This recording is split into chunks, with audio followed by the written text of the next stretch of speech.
أربجيه وهو واقف بدنة أربجيه وضرب في النخلة من فوق. رشاش من فوق النخلة وقع.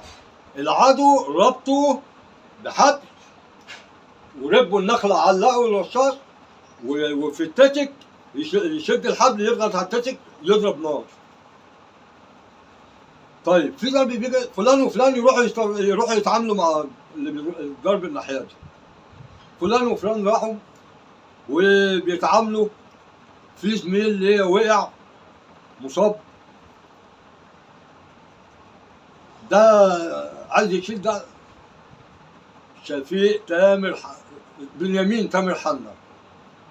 بنيامين تامر حنا ده بالمناسبة كان مدينا في أثناء العمليات، كان مدينا مصحف بتحطه على جنب القلب في جيبك الشمال جنب قلبك. المسيحي كان بيديله انجيل، فكان بياخده يحطه جنب قلبه برضه. وفي الوقت نفسه كان بيديله مصحف برضه، يعني بيبقى معاه ده ومعاه ده. فكان بنيامين ده في اثناء العمليات كان خد شظيه في رجله الشمال. ليه؟ كان حاطط المصحف هنا والانجيل جنب قلبه. شال الانجيل وحط المصحف مطرح الانجيل، فانصاب في رجله الشمال. لما انصاب بقى يا رب اشيل المصحف احطه هنا، اشيل المصحف احطه جنب قلبي، والانجيل احطه هنا. ما كنتش بتصاب لما حصل.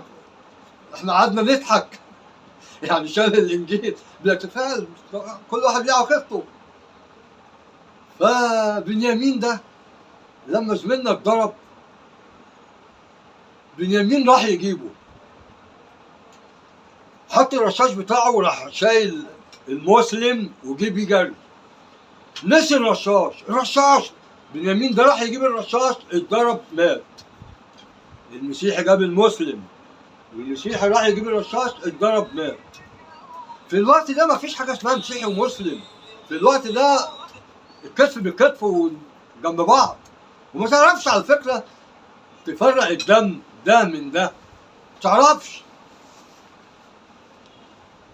فكان في الوقت ده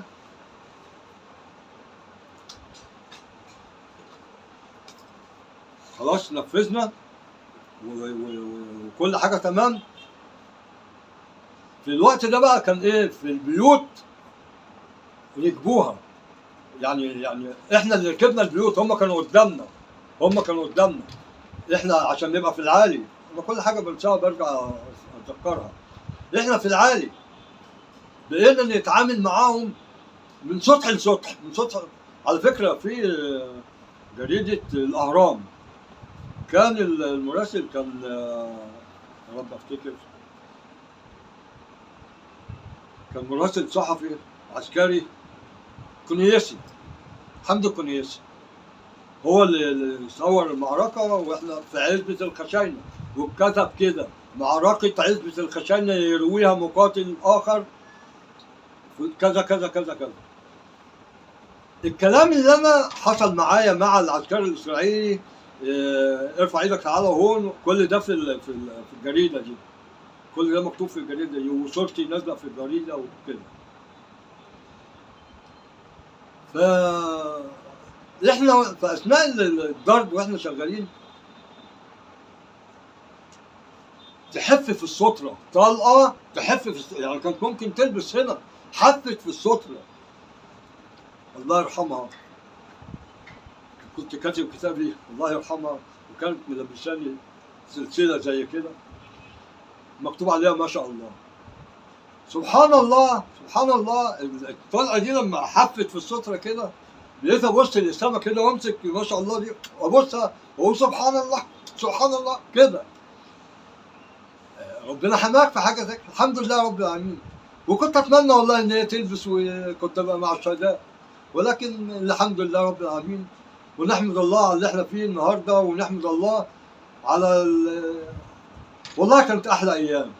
يا ريت يعني الحمد لله الحمد لله، مش هقول يا ريت عشان يا ريت دي مش، بقول الحمد لله والشكر لله على اللي احنا فيه النهارده، وان احنا ماشيين على رجلينا، واللهم لك الحمد.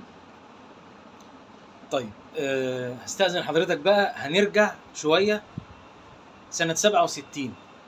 ما كنتش موجود فيها. أنا دلوقتي بكلم حضرتك شعوري كمواطن كان مدني. ايه؟ سنة 67 حضرتك كنت فين؟ بتدرس، بتشتغل؟ لما حصل يعني، هل أصلا 67 بقول لك. ما انا هقول لحضرتك، هتحكي تقول ايه؟ هل انت كمواطن مصري قبل 67 كنت تتوقع ان احنا نهزم 67؟ انا هحكي لك عن واقعة 67 دي تمام. طب اتفضل. بدون تسجيل.